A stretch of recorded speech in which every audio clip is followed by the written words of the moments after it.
Before we start today's story, we would like to request you to help out our friend's new channel Timeless Audio Tales, where he puts together some amazing stories.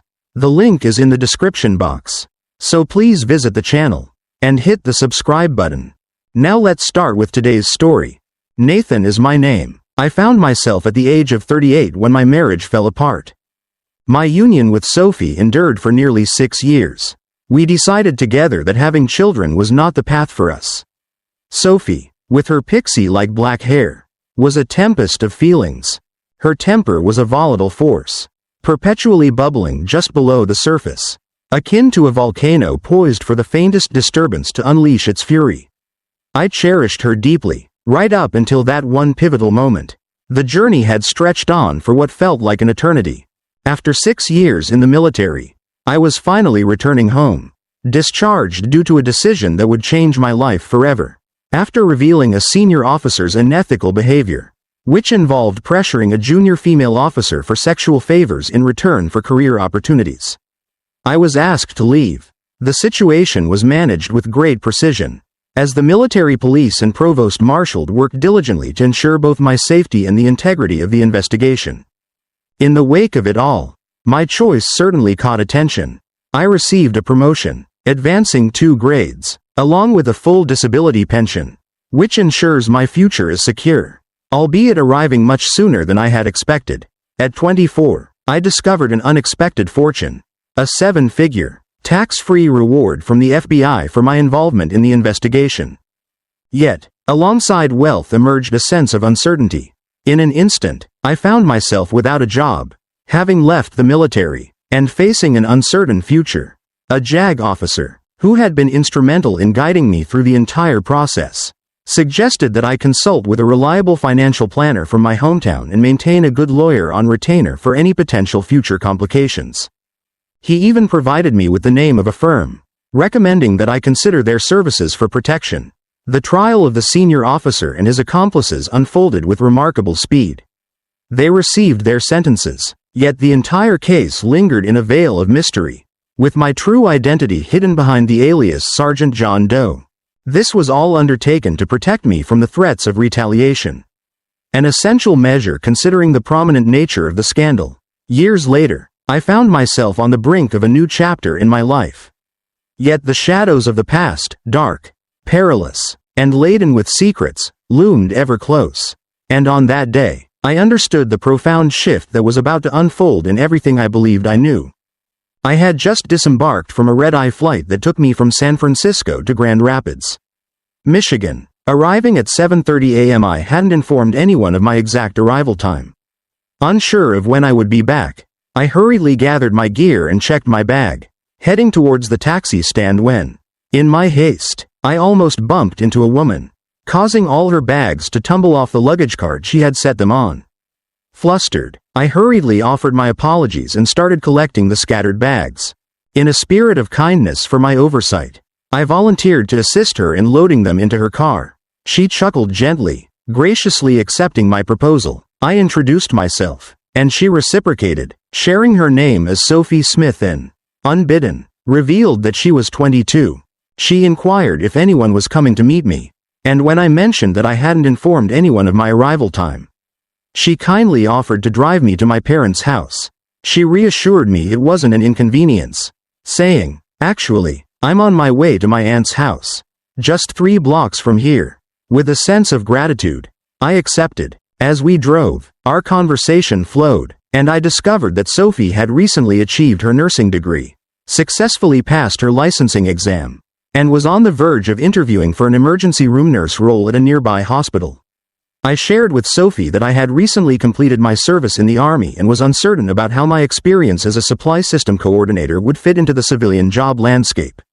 I shared that I obtained my degree in supply management from the University of Maryland via online and remote learning. In the Army, my main duty involved overseeing a computer-based inventory system, meticulously tracking each item of non-medical supplies and equipment on the base, ensuring I knew precisely what we possessed and, equally crucial, where it was stored. Sophie appeared hopeful, proposing that there might be numerous possibilities for someone with my experience. She referenced areas such as wholesale food distribution, auto parts, and even medical supplies at the nearby medical centers. Upon arriving at my parents' house, she leaned in and planted a kiss on my cheek, then handed me a piece of paper containing her cell phone number and email address. As I approached the door, I inserted my key and turned it, slipping inside with a hushed movement. I set my duffel bag, kit bag, and other luggage by the entryway, preparing to close the door gently when the lights suddenly flickered on. To my astonishment, my mother, father, both brothers, and sister were gathered in the dining room, each grasping a large yellow ribbon adorned with bold black lettering that proclaimed, "Welcome home." A massive lump formed in my throat as I received warm hugs from Mom and my sister. Lou. I received warm embraces from Adam, Luke, and my dad. Mom shifted into her nurturing role and said, "Let's get some breakfast." For the next 3 days, I visited all the local relatives and family friends. I received an abundance of complimentary beer, warm greetings, and inquiries. Upon revealing that my discharge was due to medical reasons, inquiries ceased from everyone except for those with an insatiable curiosity. I found myself bound by a non-disclosure agreement, so I crafted a little white lie about having undergone a stomach operation, which conveniently prevented me from visiting any potential assignment locations. Once those tasks, enjoyable and essential as they were, came to an end, I reached out to Sophie. With a bright smile, she shared the exciting news of her role as the newest nurse at the county's largest healthcare network. She would rotate each month between the 2 primary hospitals in the county that were part of the system. I recounted my last 3 days spent with the Irish mob that is my family. That elicited a joyful laugh. Then I delved into the true purpose of my call. "Sophie, I feel a desire to deepen our connection. How about we go out together sometime? We might enjoy a nice dinner followed by a movie. Or perhaps we could catch a play or attend a concert." This time, I experienced a unique giggle. "Absolutely, that sounds appealing to me. However, I understand that you haven't secured a job yet, so there's no need for you to spend a significant amount of money on me." I hesitated to alter her view of me, so I chose not to mention the reward money. I chose to share my thoughts with her. I still have a significant amount of my military pay, so I plan to impress my first civilian date in 6 years. I pressed on. "I tend to be cautious with my finances, so I won't be putting myself in a difficult situation by taking you out. Kindly savor the evening and the moments shared together. Your concern for my well-being clearly demonstrates your compassion. I appreciate that." We ventured out the following Friday evening. I brought her to Mario's Steakhouse for dinner, followed by a movie. The evening was truly enchanting, and as it came to a close, I found myself eager to request another chance to meet her again. Sophie said, "Tim, I truly appreciated our evening together, but I have recently exited a harmful relationship. I'm not quite ready to embark on any new romantic journeys at this moment. I trust that you comprehend my perspective." I pressed my lips to her cheek and departed in silence.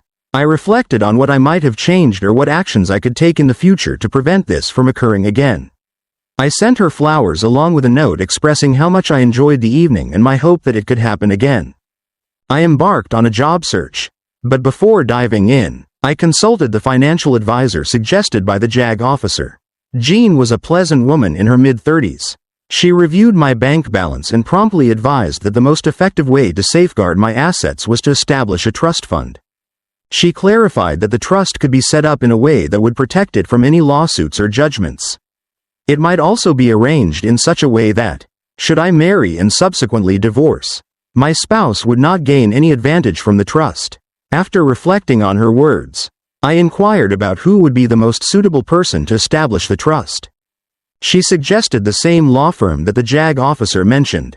She mentioned that she collaborated with them, often serving as the financial advisor for their trust clients. We exchanged a firm handshake, and I inquired about the bill. She mentioned that the initial consultation was a gesture of appreciation for my service. The JAG officer appeared to have provided her with some background information. I was fed up with cab rides, so before reaching out to the law firm, I figured it would be a good idea to go car shopping with my dad. I have never been someone who is drawn to sports cars or luxury vehicles. My initial vehicle was a Ford sedan equipped with a 6-cylinder engine. Excellent fuel efficiency, but not built for speed. father was filled with enthusiasm. He guided me through every Ford and Toyota dealership in the area. It was around the fourth Ford dealership that I finally spotted what I was looking for. And it was close to the price I was ready to spend. I found myself with a Ford Escape, equipped with 4-wheel drive, low mileage, and an impressive sound system featuring a 6 CD changer and satellite radio. We had to negotiate, but the price displayed in the window seemed excessive to me. We managed to secure it for my desired price and also included a set of 4 snow tires. The winters in Michigan are harsh. We reached a consensus on the price when I unexpectedly deflated the salesman and his manager's expectations by paying in cash. The bank transfer was completed in under 10 minutes, and I drove off in my car. The following morning, I reached out and arranged a meeting with the attorneys. Once I detailed the services I required, they connected me with Emily Mercer. They're expert in trust and real estate law. The trust was established, and Emily inquired if I planned to search for a house. She elaborated that due to a sluggish market, a house would not only offer living space but could also be viewed as an investment by the trust. I requested and received suggestions for 3 distinct real estate offices with which she had previous interactions and held in high regard. She cautioned me against a few others who failed to deliver on their commitments. With Sophie lingering in my thoughts and transportation issues resolved, I dedicated my efforts to searching for a position that would utilize my abilities. I scanned the newspapers, and there were a few positions that seemed like they could be a good fit for me. Both of them were connected through the Sunshine Employment Group. I reached out and spoke with the counselor responsible for managing those kinds of accounts. He expressed a desire to meet with me and initiate the necessary steps to refer me for the positions. I visited his office and completed the application along with the employment agreement. The agreement was essential since one of the roles was a temporary to hire position, meaning that if I secured that job, I would be compensated as a Sunshine employee. He mentioned the 2 positions listed in the local newspaper but warned me that he believed I was overqualified for either role. He then reassured me, noting that with my education and experience, he had an executive position in mind that would be an excellent match. The advantage is that it offers a salary commensurate with the responsibilities involved. He clarified that the role was for an assistant supply manager within the same medical group that had employed Sophie. The compensation was excellent, and the position only necessitated occasional overnight travel, limited to once or twice a year for conventions and new product showcases. He arranged an appointment for me with the head of personnel at the medical group. I attended the appointment, and the man expressed admiration for my credentials. He mentioned that he would forward them to the selection committee, indicating that I would likely be invited to meet with them sometime next week. I requested a list of things to avoid for executives, given that the role was deemed an executive position. When he reviewed them, I was okay with everything except the non-frat. When I mentioned that I had previously met and dated a nurse from their team before discussing the job, I made it clear that the prior relationship should be left out of the conversation. He believed it wouldn't pose an issue. Yet to be certain, I ought to notify the committee of her name when prompted. He chuckled and remarked that I would surely be invited to participate. As I awaited a return call from the medical group, I took the opportunity to explore some houses. Similar to my car, I wasn't focused on status. Instead, I desired land and a home that would be as hassle-free as possible. A barn stable would certainly be an advantage. I was thinking about acquiring a few horses and some goats. The initial location I visited focused solely on urban residences and showed no interest in my preferences. They attempted to pressure me into a condo. That's their third strike. The following destination on Emily's suggested itinerary was significantly more impressive. There were a number of properties that could pique my interest. Upon sharing my budget, they narrowed down the options to just 2 from the list. Laura Marie, the agent, mentioned that there were a couple of foreclosures available that fit nicely within my budget. One even included a horse barn along with several riding horses as part of the deal.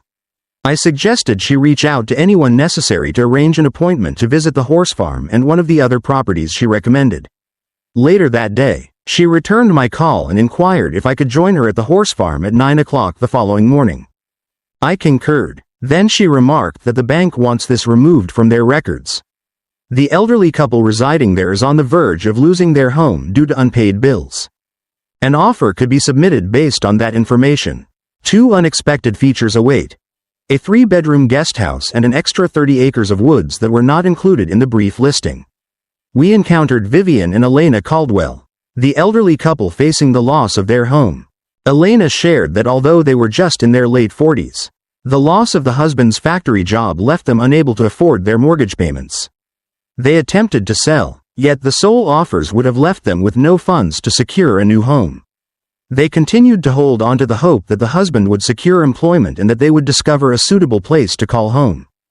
With only farming skills to his name and labeled as unskilled labor, he faced significant challenges in securing employment. After exploring the area and the landscape, I was truly impressed. I gazed at the barns, admired the guest house, and was utterly captivated by the main house.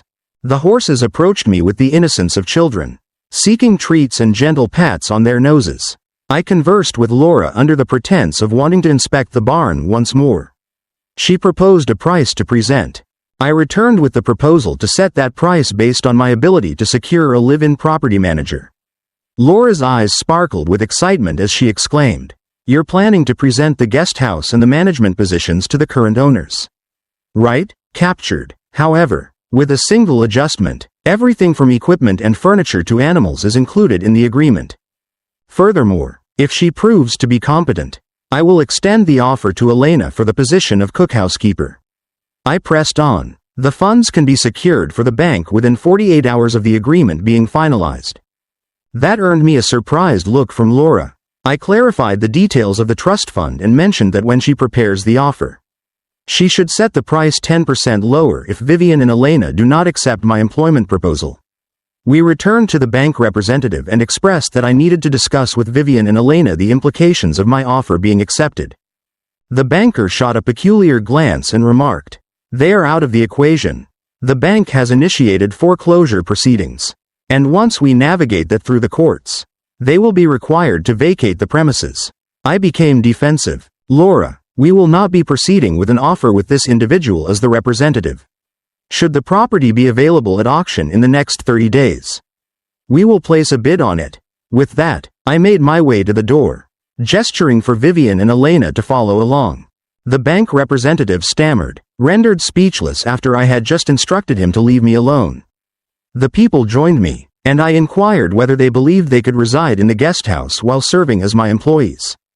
They chuckled and mentioned that they constructed the guest house as their future retirement home, with intentions of passing the farm down to their son. He had no desire for it, nor for anything related to manure and the outdoors. Laura calmed the difficult bank representative, and when I nodded, she assured him that an offer would be on his desk by morning. She mentioned that due to his demeanor and cutting remarks, it would be reduced by 10% from what we had discussed. If it wasn't accepted, they would always have to navigate the auction process. The man swallowed hard once more and replied, "Fine, the property has been secured, and the title has been placed in the name of the trust." Vivian and Elena settled into the guest house within 48 hours after closing. I received an invitation to present myself to the selection committee regarding the medical supply position. I accepted the job offer, and the contract specified that the non-fraternization clause did not apply to employees outside my direct chain of command or those not under my supervision. I had to figure out a way to persuade Sophie to join me for another outing. I sent her a message with my new house phone number for the farm and requested that she give me a call.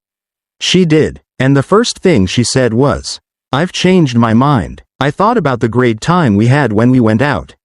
So if you're still interested, I'm willing to go out with you." This time, we attended a performance by the local symphony orchestra. Afterward, we enjoyed a late-night pizza from a nearby eatery. We had a conversation, and I shared with Sophie all the latest details, including my new home and job. I explained to her that we were not violating any regulations since I was not in a supervisory role over her. I inquired of Sophie whether she had ever experienced horseback riding, to which she replied that she once owned a horse and adored riding. I mentioned that our upcoming date would take place at my horse farm. She exclaimed, "I knew you bought a house. But a horse farm? Is this a genuine horse farm?" "Absolutely. A genuine horse farm spanning 130 acres for riding, along with 30 acres of wooded land where I plan to create trails." Our relationship blossomed over a span of 4 months. During one of our horseback rides, Sophie inquired if we could pause for a conversation. We paused, got off our horses, and she inquired, "Tim, do you have feelings for me?" "Certainly. What led to that uncertainty in your thoughts?" "It seems you haven't taken any steps in my direction. I enjoy intimacy. I simply have no interest in harmful experiences." She continued, "You know that I ended things with my last boyfriend because he was an abusive, controlling jerk. You weren't any of those?" "Sophie, I approach intimacy with great seriousness. I believe you aren't seeing anyone else but me.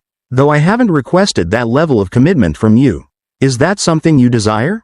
If you do, I will still not engage in a physical relationship with you. But I will express my affection in the most heartfelt way possible. Let me make this clear. If we are together, it must be just us. No one else allowed. No one at all. Are you comfortable with that?" She appeared lost in contemplation, remaining silent for an extended period. I chose to mount my horse and make my way back to the barn without delay. As I wrapped up the care of the equipment and tended to my horse, Sophie approached and said, "I need to tell you something." "Oh, I didn't think this sounded appealing.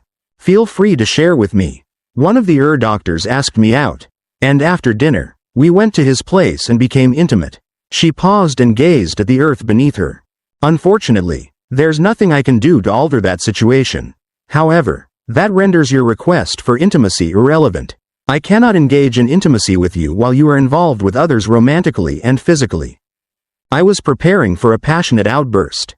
"Today marks the end of our association. I must safeguard my heart. My feelings for you have always been deep and genuine. I had even reached the stage of discussing marriage. That is no longer an option." Sophie wept and confessed, "The only reason I dated him is that you haven't shown any desire for me. That is sufficient. Over the last 4 months, my focus has been solely on you. I hold a strong belief in dedication. That wasn't something I requested from you. It felt as though we were seen as a couple. Clearly, your dedication to us was lacking. Indeed, for us, as I mentioned, I was prepared to discuss the idea of marriage. I desire to share an intimate connection with you. I desire for you to come live here with me.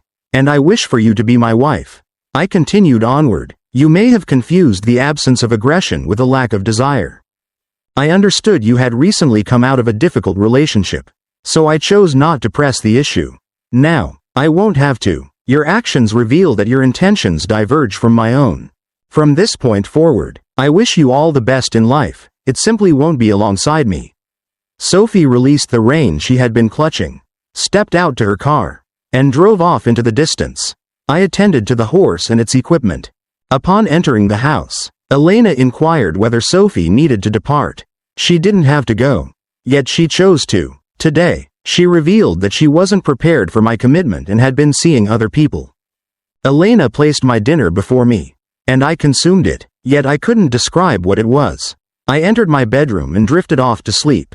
I slumbered for nearly 14 hours. It was essential for me. I was unaware of the extent of the tension that had accumulated within me following Sophie's revelation. On a Monday several weeks later, I entered my office and was requested to meet with the personnel manager. I found myself pondering whether Sophie had voiced any grievances regarding me. It emerged that one of the satellite hospitals required a supply manager, and I was being invited to assume the role. The position was located in a quaint town, offering a commute similar to my current one. Yet the drive was significantly faster due to lighter traffic. I accepted it. After working for roughly a year, I received a page to the I entered the and there stood Sophie. I pivoted and made my way back to my office. As I departed that evening, Sophie stood by my car, awaiting my arrival. I resolved it was time to face the confrontation head-on. "Have you had any luck with good doctors this week? I never imagined you would exhaust all your chances in the large hospital." She wept and flinched. "I apologize for the error I made. A significant one, but there are no other doctors available. And it was just that one instance with that particular one. I wish to make another attempt. I made the transition here and received a promotion to head shift nurse." Words failed to capture my sentiment. "I apologize." I gazed at her, and she appeared genuinely sincere. The pain lingered, yet my emotions for her remained intense. "I need to call Elena. Would you like to join me at the farm for dinner? After dinner, we can have a conversation." I received a nod, And when I reached out to Elena, she expressed her delight at the news of Sophie's arrival. We enjoyed a delightful spaghetti dinner. And afterward, I led Sophie into my home office and shut the door behind us. Okay, let's lay all the cards on the table. I would love to meet up with you again.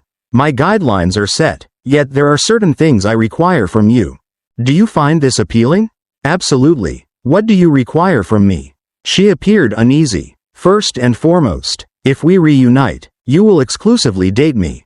Secondly, there will be no intimacy until you provide me with a current, clean bill of health from the health department. Did you ever consider the possibility of STDs? I heard a sharp intake of breath from her. I understand that might seem a bit severe, but there was a time in high school when a former girlfriend gave me a gift I didn't want. I will not risk it again. She appeared utterly stunned. I didn't even consider it. Not only the doctor, but also the jerk prior. Your phrasing wasn't to my liking. Yet I must admit you were correct. I plan to visit the clinic on my next day off. With that, she leapt from her chair and settled onto my lap. I appreciate this opportunity, and I assure you it won't happen again. Then she smiled and asked, "Can we go see the horses before it gets dark?" I chuckled and playfully mocked. Now I understand your desire to reunite. The horses are missed. That earned me a playful swat and a sweet kiss on the cheek. Naturally. Did you really believe it was your strong personality? She laughed softly, taking my arm and holding it as we strolled toward the barn. I had never acquired the goats, so the small pen housed a few puppies from a stray mixed breed that had wandered into the yard a couple of weeks prior. Sophie let out a delighted squeal and approached the mother, speaking to her as if she could truly comprehend every word. The puppies gathered around, curious about the commotion, while their mother affectionately licked a few of them, allowing Sophie to gently lift one into her arms. I offered another smile and made a joke.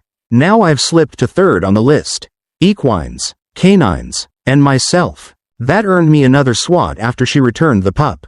Then she declared, "From this moment on, you are the top priority. I can manage without horses, dogs, cats, gophers, goats, and geese, but I can't imagine life without you."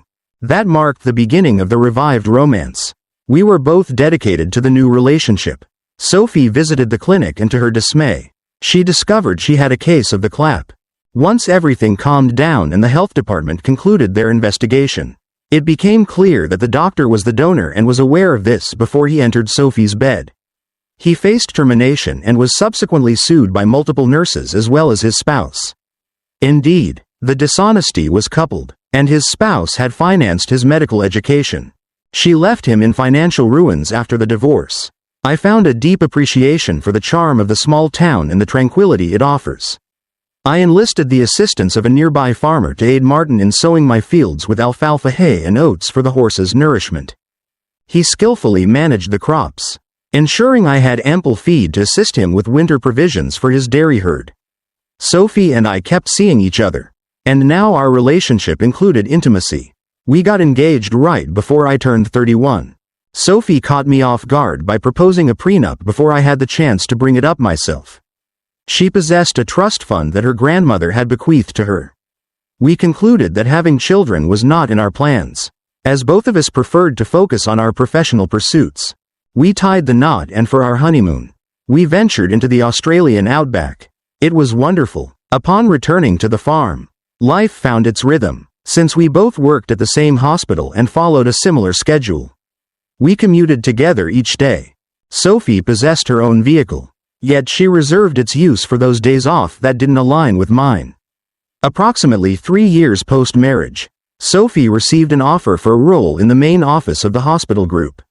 The promotion was significant and entailed a consistent 5-day workweek. I expressed to her that she was worthy of it and encouraged her to embrace it if that was her desire. Indeed, she did. That brought the carpooling to a close. She drove off in one direction while I took another. Yet we cherished our weekends together each week. Life was wonderful. Approximately 15 months later, the inquiry was posed. After returning home from work, I picked up a beer and the newspaper, then switched on the TV to catch the 6 o'clock news. Sophie entered the den from the kitchen, her expression oddly intriguing. She paused for a moment, then inquired softly, "Honey, Do you love me? A fleeting wave of unease washed over me. I considered all the ways my response could be used against me. It dawned on me that the most effective reply was to speak the truth. What prompted that question? My dear, there's more to it than you might realize. The women in the office are organizing a long weekend getaway to Las Vegas and have invited me to join them. If you truly care for me, you'll express your acceptance of it. For a brief moment, I paused to gather my thoughts. Allow me to grasp the underlying menace here. If I truly care for you, I would allow my wife, who is married, to travel to Las Vegas without my company, but in the company of several single or divorced women. Is that correct? How many men are attending as well? Sophie wore an expression of deep remorse. Let it go. I will not attend. Let it go. I let out a loud cry. I observed that none of my questions received a response from you. You honestly thought I would just lie down and accept it while you headed off to Vegas with the girls, conveniently leaving out the part about the men who were going along as well. Her expression was filled with guilt at that moment. I began when she failed to respond. Is Dr. Clapp, the one who gave you the gift, going on this trip too? I felt incredibly tense at that moment. If you believe for a moment that I would consent to this, you clearly do not understand me at all. If you choose to embark on this journey, bring your vehicle and all your belongings, as you won't be returning to this place. Sophie dashed out of the room in tears. After finishing my beer, I made my way to the barn and prepared my horse for riding. I felt the urge to ride, seeking clarity and a moment to reflect. Even my stallion felt that something was amiss. He was anxious and took more time than normal to get ready to ride. Once he was saddled, he took off as if his backside were ablaze, with the wind striving to extinguish the flames. Following a brisk 5-minute sprint, he settled down, and we enjoyed a ride for approximately an hour. Once I had tended to my horse, I returned to the house and found Sophie seated at the kitchen table. She gazed into the distance, her shoulders squared with resolve. She cast a glance my way that hinted her intense anger was on the verge of erupting. Before she had the chance to speak, I interrupted her. Your expression tells me you're furious and on the verge of unraveling everything we've built together. Before you gather your belongings and depart, I have just one thing to say. Make sure the door doesn't catch you on your way out to Vegas. I wasn't joking when I said that if you leave, you won't be coming back here again. The choice is now in your hands. If you need to leave, I can assist you with packing. Then I put forth my utmost effort. Sophie, my love for you encompasses every part of my being. Yet, you caused me pain once. And there were consequences for that. Hurt me once. Shame on you. Fool me twice. The blame is on me. I shall not pardon a second offense. She lowered her head and began to weep softly. I regret to inform you that I will be leaving. The plans have been meticulously crafted by the girls and me.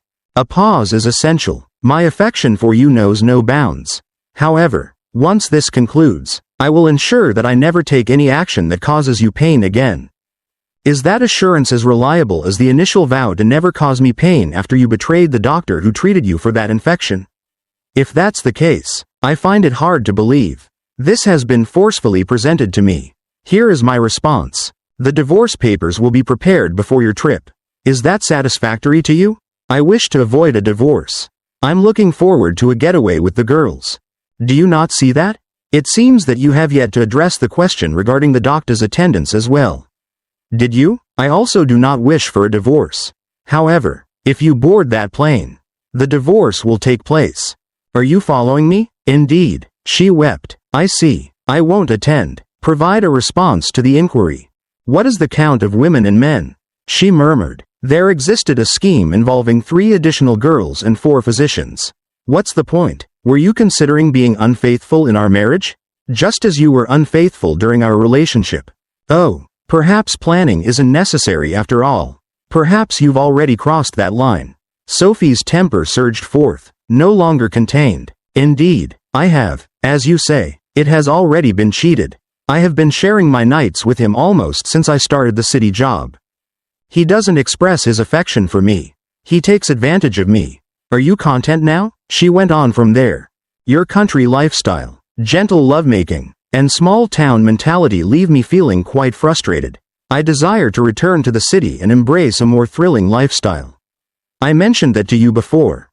Make sure the door doesn't close too hard behind you as you leave. Let's bring this to a close so I can start to heal from the pain. I believed you had feelings for me. It seems I may have been mistaken. I apologize, but I am not a self-centered, hostile individual who is solely focused on pursuing someone else's partner. Subsequently, I included. I cherished you completely, yet I cannot allow you to be shared. So you enjoy your urban existence with someone unfaithful. Is he married like the previous jerk was? The expression of anger faded, replaced by a look of sheer horror on Sophie's face. She spoke softly. I plan to be out by the weekend. I will transfer the necessary items into the guest bedroom. Is that acceptable? Absolutely not. However, it will suffice since you can't realistically remove everything from here before that time. I find myself curious about the good doctor's reaction when you share the news of our divorce. She settled into the guest room. She had vanished by the weekend. She signed the divorce papers. And I caught wind through the hospital grapevine that the esteemed doctor was unwilling to part ways with his wife and 3 children. I took legal action against the hospital for failing to uphold the non-fraternization policy. Given that the doctor was Sophie's direct supervisor, after losing his job and hospital privileges, the doctor found himself limited to referring patients to just 2 of the 5 hospitals in the county.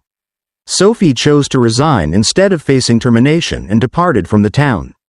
I was informed that due to the issues I created, my contract would not be extended, but I would receive a generous severance package if I departed discreetly. I made the move and secured a better position at a different hospital in a quaint little city. With just a 10-minute longer commute, Elena has assumed the responsibilities of nurturing, while I continue to tend to the horses.